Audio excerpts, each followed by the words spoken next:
Quisiera ir a la primera de Tesalonicenses y ver un poquito de la obra que Dios hizo en esta iglesia y cómo el testimonio de un equipo misionero, en este caso, 3 o 4 personas por lo menos son las que se nombran, pensando en que podría faltar Lucas ahí, entonces creemos que él también estaría en el equipo, pues qué sorprendente es que qué testimonio, qué calada de testimonio que llegas a una ciudad, estás 3 semanas, te echan de ella y de qué manera esos grupitos obran hasta el punto de decir Cristo es lo más importante en nuestra vida.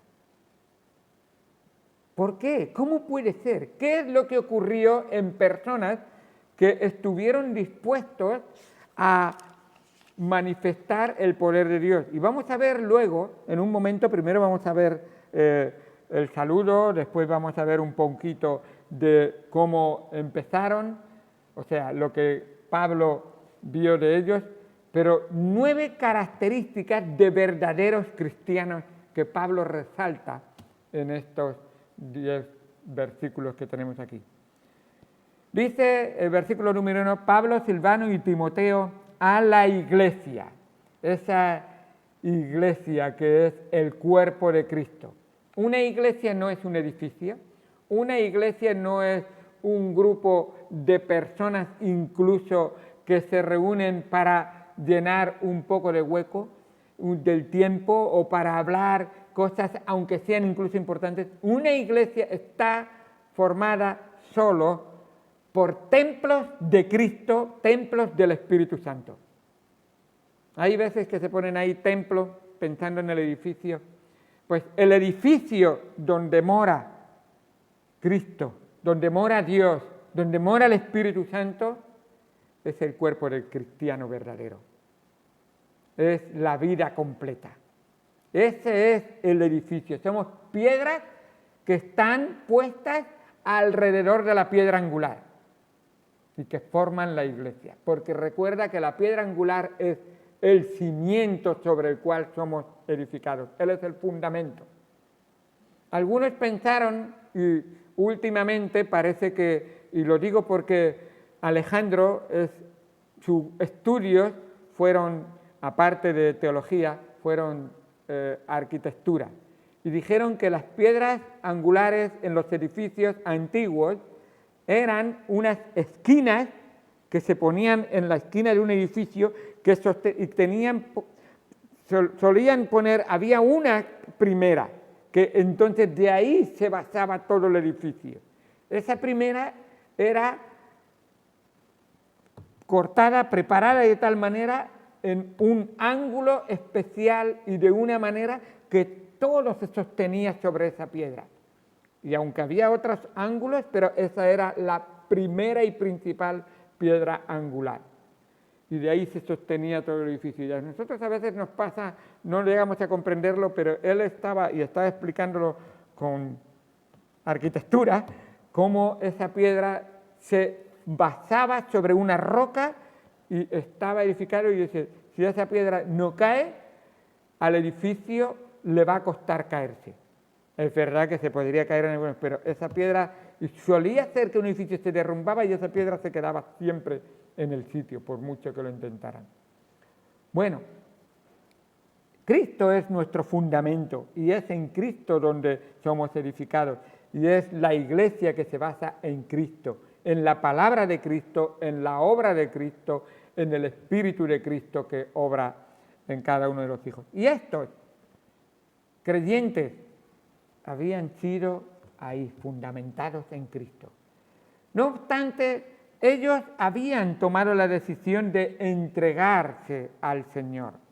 Dice en el versículo número 2, hablando, bueno, en el versículo número 1 sigue diciendo a la iglesia de los tesalonicenses, en Dios nuestro Padre y en el Señor Jesucristo. Y esas dos es ponerlos igual.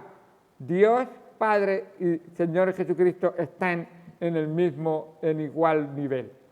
y lo deja claro. Gracia y paz a vosotros de Dios nuestro Padre y del Señor Jesucristo. Sin la gracia nadie forma parte de la iglesia, nadie puede formarla. Versículo número 3. Debemos siempre dar gracias a Dios por vosotros, hermanos, como es digno, por cuanto vuestra fe va creciendo y el amor de todos y cada uno de vosotros abunda para con los demás.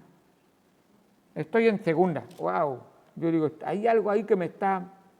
Pero es que yo sé por qué me fui ahí. Tiene la misma salutación para empezar. Es lo que quería decir. Vale. Gracias y paz sean a vosotros de Dios nuestro Padre y del Señor Jesucristo. Esa gracia y esa paz que Él les pide. Ahora, versículo número 2, perdonad. Damos siempre gracias a Dios por todos vosotros, haciendo memoria de vosotros en nuestras oraciones. Qué bueno es ver a Pablo haciendo memoria en sus oraciones por cada uno de los hermanos. ¿Sabéis lo que indica esto? En primer lugar, Pablo no faltaba a ninguna reunión de oración, ni una reunión de oración. Y además, esas reuniones de oración las tenía tan en cuenta que hacía memoria de cada una de las personas que necesitaba traer delante del trono de la gracia. Oraba por ellos. Y Cristo se interesaba por las almas, se ocupaba en conocerlas. Y es ese sentir que deberíamos sentir cada uno de nosotros. Todavía me llama la atención cuando Cristo dice a Natanael, yo te vi cuando tú estabas bajo la higuera. Sí, Jesús era Dios también, pero se interesaba por las almas. Quería realmente, y les llamaba por nombre incluso. Y muchas veces nosotros debiéramos de llegar al punto de decir, amo tanto al Señor, que para de verdad sentirlo, tengo que amar a mis hermanos. Tengo que conocerlos. ¿Cómo los voy a amar si no los conozco?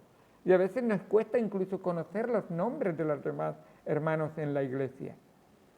Pablo se interesaba. Pablo sabía de Marta y de María. Pablo sabía de Lázaro. Y conocía a esa familia de una manera muy especial. Y se relacionaba con ellos. Y los tenía en cuenta. Pablo sabía por nombre a aquellas personas y se interesaba por ellos, que de verdad querían y amaban al Señor. Lázaro, baja de ahí arriba, que hoy es necesario que yo entre en tu casa. Y se preocupaba por las almas, sentía compasión porque los veía como ovejas que no tenían pastor, y él deseaba tratar con cada uno de ellos. Así que oraba por ellos. Orar sin cesar. ¿Qué incluye orar sin cesar? ¿Conoces a las personas por las que debes de orar? ¿Sabes sus nombres? ¿Los presentas delante del trono de la gracia de Dios?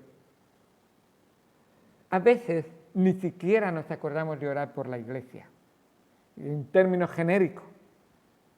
¿Cómo? Si la iglesia es esa iglesia que dice él a los tesalonicenses que pertenecían a la iglesia de Dios.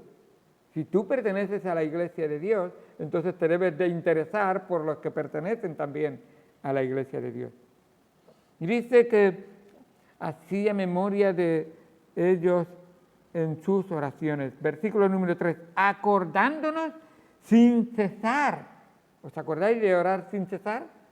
Pues esta oración sin cesar significa que te acuerdas sin cesar de ellos, acordándonos sin cesar delante de Dios, y ahora mira de lo que se acuerda. Los conocía del trabajo, dice en el versículo número 3, acordándonos sin cesar delante del Dios y Padre nuestro de la obra de vuestra fe. Dice, yo sé que tenéis obras que son resultados de vuestra fe. La salvación que no produce obras, dice Santiago, está muerta. No, yo es que soy como el de un talento que lo escondió bajo tierra. Pues espero que no quieras tener los mismos resultados que tuvo el de un talento. Porque si ese es tu propósito, el que tuvo un talento lo pasó muy mal, muy mal. Así que dice Efesios 2, del 8 al 10, y dice, porque por gracia sois salvos por medio de la fe, y esto no de vosotros, pues es don de Dios, no por obras para que nadie se gloríe. O sea, no somos salvos por obras, pero escucha, resulta que hemos sido, y en el versículo número 10 nos dice, hemos sido salvos para buenas obras. Y dice el versículo número 10 de Efesios 2, 8. Un momentito que para no poner mis palabras. Porque somos hechura suya, creados en Cristo Jesús para buenas obras, las cuales Dios preparó de antemano para que anduviésemos en ellas. Qué bueno, que he sido salvo por la gracia, pero esa salvación que he recibido por gracia tiene que producir obras. Las obras de vuestra fe, el trabajo de vuestro amor. Ahora ese trabajo significa un servicio, un amor que no tiene hechos, no es amor. Yo amo a Dios. Háblale a esta persona de Cristo. Ayuda en la iglesia. No, hombre, yo eso no. Yo no. Bueno, si no estás dispuesto a tener hechos de amor, actos de amor, el amor, si quieres trasladarlo a una sola palabra, es dar. Si no estás dispuesto a dar, y no hablo de económicamente necesariamente, que también está incluido, Si tú no dices, yo no estoy dispuesto a darle a Dios nada, lo único que Dios pide es toda tu vida, no te pide nada más, porque le pertenece, no es por otra cosa.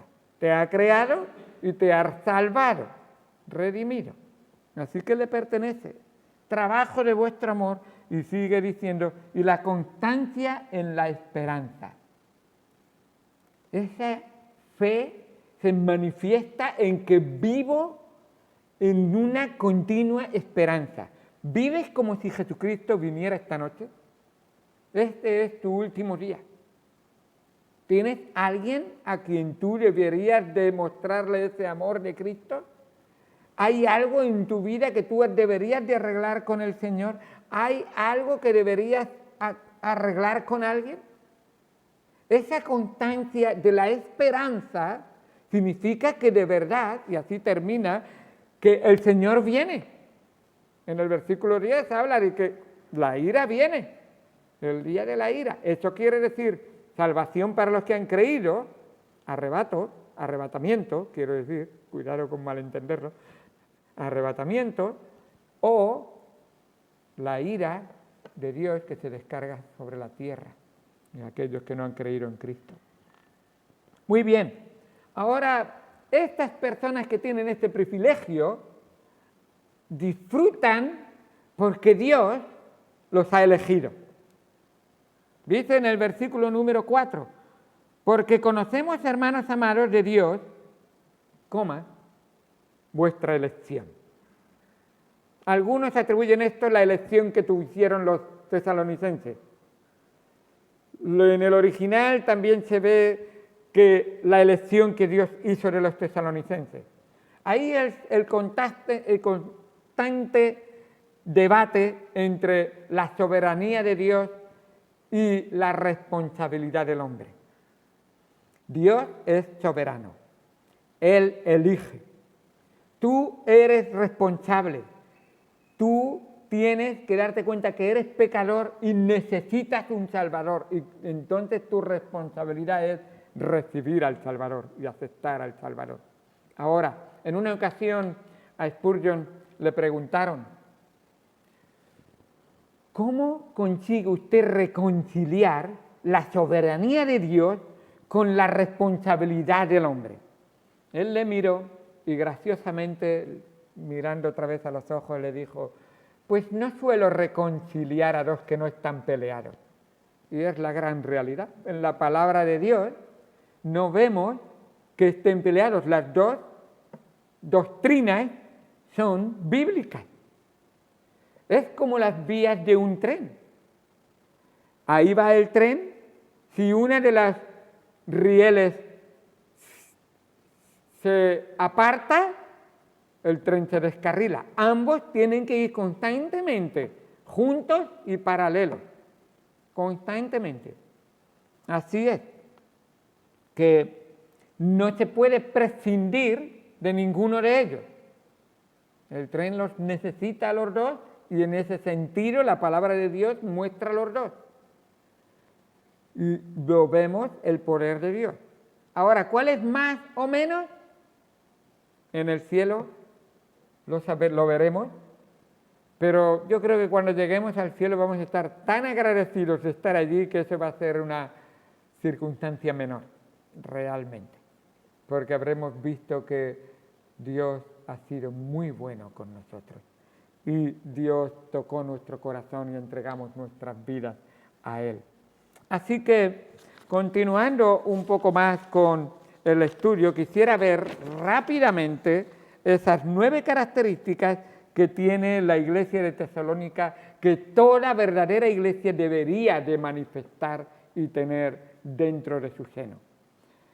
Hombres y mujeres que aman al Señor, que han sido salvados porque han respondido a la elección soberana de Dios y han recibido a Cristo como su Señor y Salvador.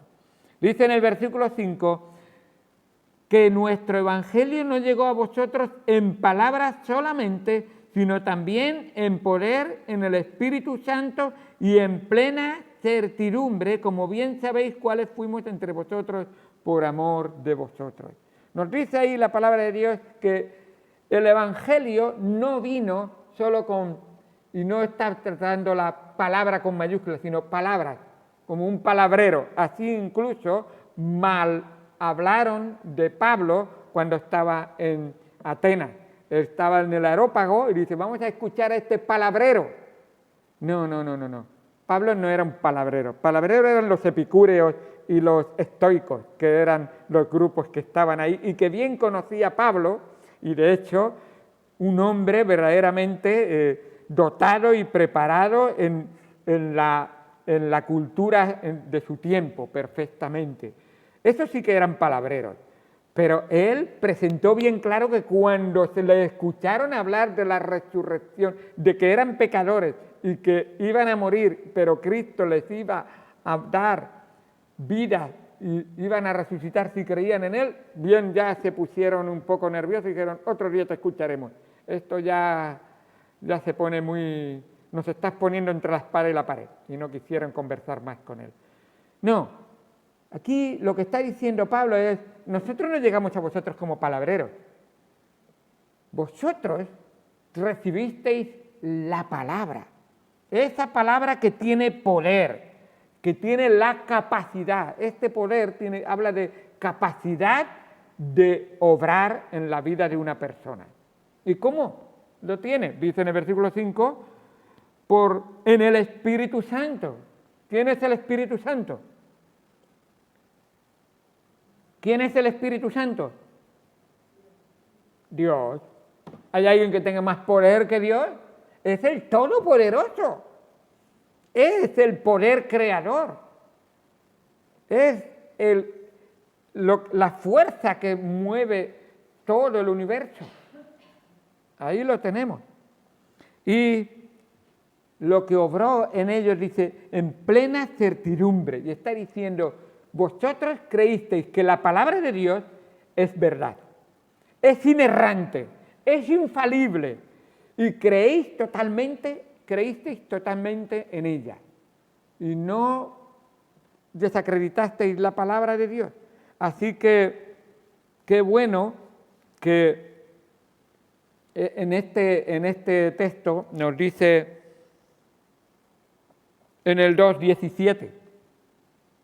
Sí. A ver, un momentito.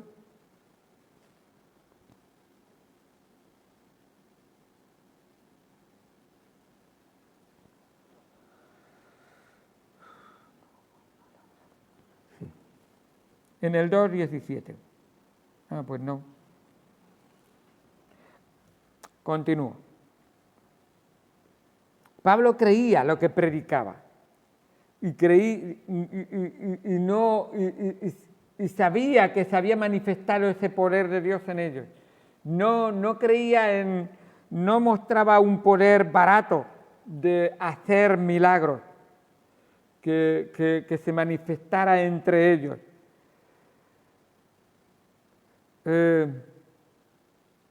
Hablo de ese poder que puede transformar vidas enteras por la gracia de Dios. Un poder que no tiene nadie más que el Evangelio. Es el único que puede transformar las vidas de las personas. Y algunos tratan de buscar ese poder de hacer milagros, sanidades y algunas cosas así. Pues esas cosas, mucho cuidado, porque eso lo puede tener desde David Copperfield hasta el mismo Satanás. Tiene poderes para hacer milagros y sanidades. Cuidado, cuidado.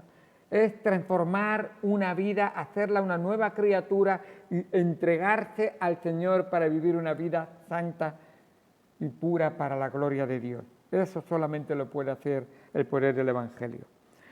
Así que la primera cosa que vemos es que esta iglesia habían creído por el poder del Espíritu de Dios y habían creído en la palabra de Dios. Nos dice también que eran imitadores, nos dice en el versículo número 6, y vosotros vinisteis a ser imitadores de nosotros y del Señor. Y qué bonito es ver estas dos palabras, imitadores de nosotros y del Señor, porque no hay mejor ejemplo que aquel que sigue e imita al Señor. Y tengo que decir una cosa es seguir a una persona y otra cosa es imitar la vida de otra persona. Porque seguir, muchos intentan seguir, pero ser como Él, eso solamente es posible cuando Él vive en ti. Y eso es lo único que puede, y eso es lo que de verdad quiere Cristo hacer con nosotros. Si tú quieres imitarle a Cristo, déjale a Cristo vivir en ti. No podrás hacerlo de otra manera. Con Cristo estoy juntamente crucificado y ya no vivo yo, sino que vive Cristo en mí. Esa es la obra que quiere hacer el Señor en nosotros. Así que, qué bueno. En tercer lugar, vemos que recibiendo la palabra en medio de gran tribulación, esta iglesia ha recibido la palabra no en los momentos fáciles, no en el tiempo de ocio, sino que en medio de momentos difíciles y de tribulación habían recibido la palabra. Dice en el versículo número 6, parte B, la final, recibiendo la palabra en medio de gran tribulación, con gozo en el Espíritu, del Espíritu Santo. Después de un día de muchos problemas, de muchas dificultades, o que te has levantado mal, ¿sabes lo que necesitas? Lo que generalmente hacemos es decimos, no tengo ganas de leer, no tengo ganas ni de hacer nada. Me voy a distraer viendo una película, pero lo último que se me ocurre es a las 7:30 irme a la iglesia, el jueves. Pero estos hermanos, en medio de la aflicción, habían demostrado, en medio de la persecución, habían demostrado que lo más importante era el Señor. Y es lo que tú y yo necesitamos. De domingo a domingo, 7 días, mucho tiempo. Qué bueno es que tengamos la oportunidad de, en medio de la semana, recargar esas baterías espirituales, tener un tiempo con el Señor, con la palabra de Dios, con los hermanos, de orar por nuestras necesidades y las de los demás, y tenerlo en cuenta. Y con gozo, habían aprendido a no un gozo o una risa sarcástica o falsa, sino de todo corazón decir, si ponemos los ojos en Cristo, si estamos confiando en la palabra del Señor, entonces las cosas que nos ocurren son leves tribulaciones momentáneas. Así dice el apóstol Pedro, que esta leve tribulación momentánea, tranquilos, que van a pasar. Pero si me ha durado toda la vida, pero es una leve tribulación momentánea, ¿cuánta vida vas a vivir? Vas a vivir 80, 90, 100 años. ¿Qué son 100 años con 100.000 millones de años? ¿Qué tienes después en la eternidad? ¿Cuánto dura una eternidad? ¿Tiene fin? No. Pues una leve tribulación momentánea. ¡Qué gozo, Señor! Porque lo que me está pasando va a pasar un día y no va a volver a estar sufriendo más. Se va a acabar. Aunque sea por enfermedad, aunque sea por un problema, aunque sea una situación familiar, Dios dice, son leves tribulaciones momentáneas. No hay que preocuparse. Dice, en cuarto lugar, nos dice, de tal manera que habéis venido a ser ejemplos, versículo número 7. De tal manera que habéis sido ejemplos a todos los de Macedonia, de Acaya, que han creído. Oye, había gente de Macedonia. ¿Sabes? La región de Macedonia tenía muchas ciudades. Es como si de repente nos dijeran a nosotros, habéis llegado a ser ejemplos de la región valenciana. ¿Nosotros? Entonces de la región valenciana, ¿has ido a Valencia? ¿Has ido tú a Castellón? ¿Has ido tú a Elche a predicar? Pues el testimonio de estas personas, habían sido oídos allí y eran ejemplos. Debemos de ser líderes no buscando el protagonismo, sino líderes en mostrar a Cristo, en guiar o hablar del Señor Jesucristo. Y en ese sentido debemos de buscar a las almas. Dice en primera de Timoteo 4:12, precisamente Timoteo es uno de los que fue a esta iglesia. Primera de Timoteo 4:12, dice así, ninguno tenga en poco tu juventud, sino sé ejemplo de los creyentes en palabra, conducta, amor, espíritu, fe y pureza. Es que yo soy muy joven. Y dice que nadie tenga en poco tu juventud. Pero sé ejemplo. ¿Ejemplo de qué? ¿Qué conducta tienes? ¿Se ve en tu vida? Y está muy bien que sea ejemplo de los creyentes en palabra, conducta, amor, espíritu, fe y pureza.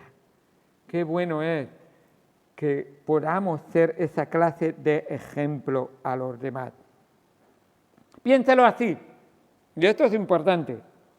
Si todos los creyentes se comportaran como tú, mira aquí cómo se comportaban los demás, ¿qué clase de iglesia sería? Imagínate que en esta iglesia hay 40 personas que son 40 veces tú. ¿Cómo sería esta iglesia? Y esto sirve para todos, ausentes y presentes. Si fueran así, como tú, ¿cómo sería esta iglesia? Son para aquellos que leen o no leen la Biblia, que se supone que han conocido a Cristo. Son para aquellos que oran y no oran, que se supone que han conocido a Cristo. Son aquellos que testifican o no testifican, que se supone que han conocido a Cristo. Son aquellos que deben ser discípulos de Cristo. Si todos fueran como tú, ¿qué clase de iglesia tendríamos? Estos tesalonicenses eran ejemplo para otros. Dice en quinto lugar, versículo número 8, porque partiendo de vosotros ha sido divulgada la palabra del Señor. O sea, mira la característica de esta iglesia. Estos hermanos, no sé cuántos serían, pero imagínate que son 15, 20, no sé. Dice que mujeres no pocas, dice que hombres judíos también y otros. Ellos habían, donde se encontraban, divulgado la palabra de Dios. ¿Sabéis lo que es divulgar, verdad? ¿Tienes una reunión con un amigo? El tema que suele salir, Cristo. ¿Tienes una comida con un familiar? El tema que suele salir, Cristo. ¿Tienes un tiempo que vas al trabajo, un compañero de trabajo, pues el tema que suele salir, Cristo. ¿Por qué? Pues ni más ni menos porque ya nos ha dicho antes que estas personas habían recibido a Cristo y Cristo vivía en ellos. Por lo tanto, compartían con Pablo, para mí el vivir es Cristo. Si tú no hablas de Cristo, entonces no quieres vivir a Cristo. Si tienes que esconder a Cristo, entonces puede ser que no sea una realidad Cristo en tu corazón. Así que vemos cómo divulgaban la palabra del Señor. Además, nos dice también que se había extendido por todas partes. Dice en el versículo, no solo en Macedonia y Acaya, sino también en todo lugar, vuestra fe en Dios se ha extendido, divulgado, y además esos que han oído, escucha, han visto un genuino cristiano y han querido ser como tú, y dice que se está extendiendo la palabra de Dios. Hay fruto. Yo quiero testificar para el Señor y dar fruto, por lo tanto la semilla que me han sembrado a mí, yo quiero sembrarla también, y a su vez está siendo extendido el Evangelio. Y dice, mira cómo se extiende. Esto me acuerdo una vez del pastor Samuel estar hablando de que él había ido a visitar, a comprar en una ferretería. Y fue allí e intentó testificarle al hombre de la ferretería, y el hombre de la ferretería dijo, ¿qué? Anda, ese es igual que este. Ya me han estado hablando. Uno de su misma iglesia, y dice el pastor Samuel, dice, salí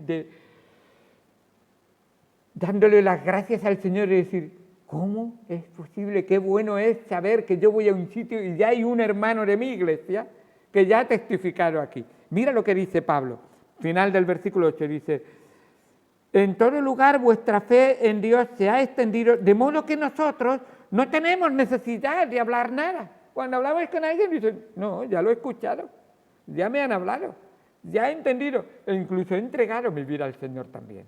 ¡Qué bendición tan grande!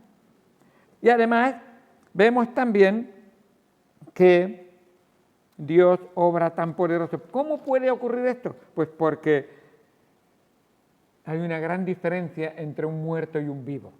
Y si tú has conocido a Cristo, estás vivo. Y el vivo manifiesta vida y transmite vida y quiere que más personas verdaderamente reciban la misma bendición que Él ha recibido, esa vida que está en el Señor Jesucristo.